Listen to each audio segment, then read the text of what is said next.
Capítulo 38. Fez também o altar do holocausto de madeira de cetim. De 5 côvados era o seu comprimento, e de 5 côvados a sua largura, quadrado, e de 3 côvados a sua altura.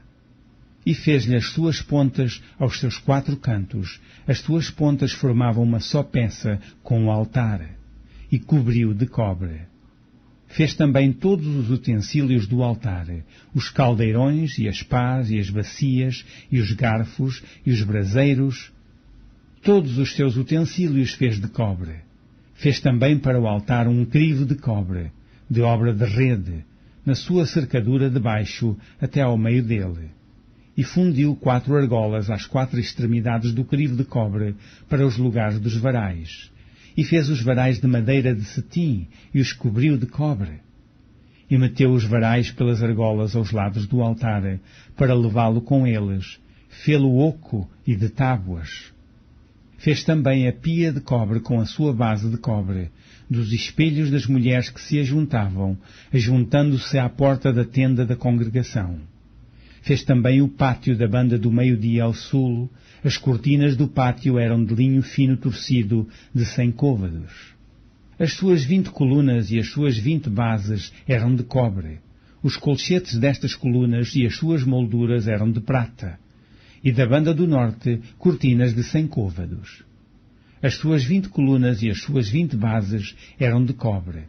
E os colchetes das colunas e as suas molduras eram de prata. E da banda do ocidente, cortinas de 50 côvados. As suas colunas 10 e as suas bases 10. Os colchetes das colunas e as suas molduras eram de prata. E da banda oriental ao oriente, cortinas de 50 côvados. As cortinas desta banda da porta eram de 15 côvados. As suas colunas 3 e as suas bases 3. E da outra banda da porta do pátio, de ambos os lados, eram cortinas de 15 côvados, as suas colunas 3 e as suas bases 3. Todas as cortinas do pátio ao redor eram de linho fino torcido. E as bases das colunas eram de cobre, os colchetes das colunas e as suas molduras eram de prata, e a coberta das suas cabeças de prata, e todas as colunas do pátio eram cingidas de prata. E a coberta da porta do pátio era de obra de bordador, de pano azul e de púrpura, e de carmesim, e de linho fino torcido.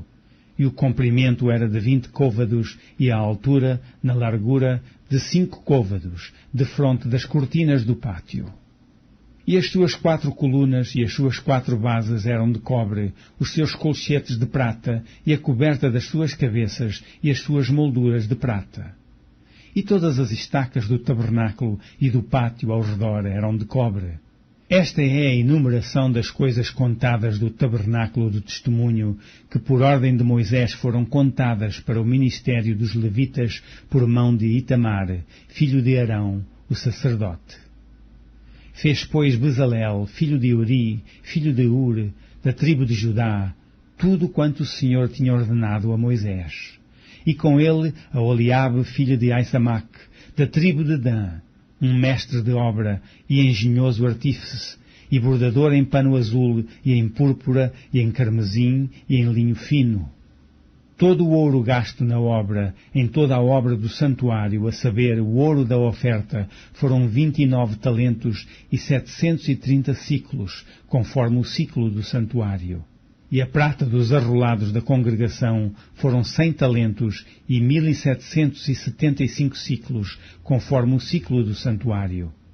Um beca para cada cabeça, isto é, meio ciclo, conforme o ciclo do santuário, de qualquer que passava aos arrolados, da idade de 20 anos e acima, que foram 630.550.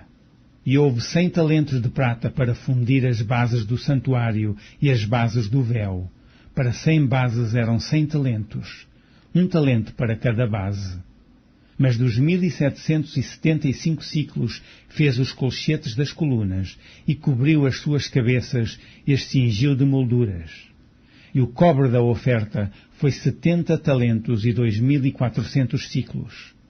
E dele fez as bases da porta da tenda da congregação, e o altar de cobre, e o crivo de cobre para ele, e todos os utensílios do altar, e as bases do pátio ao redor, e as bases da porta do pátio, e todas as estacas do tabernáculo, e todas as estacas do pátio ao redor.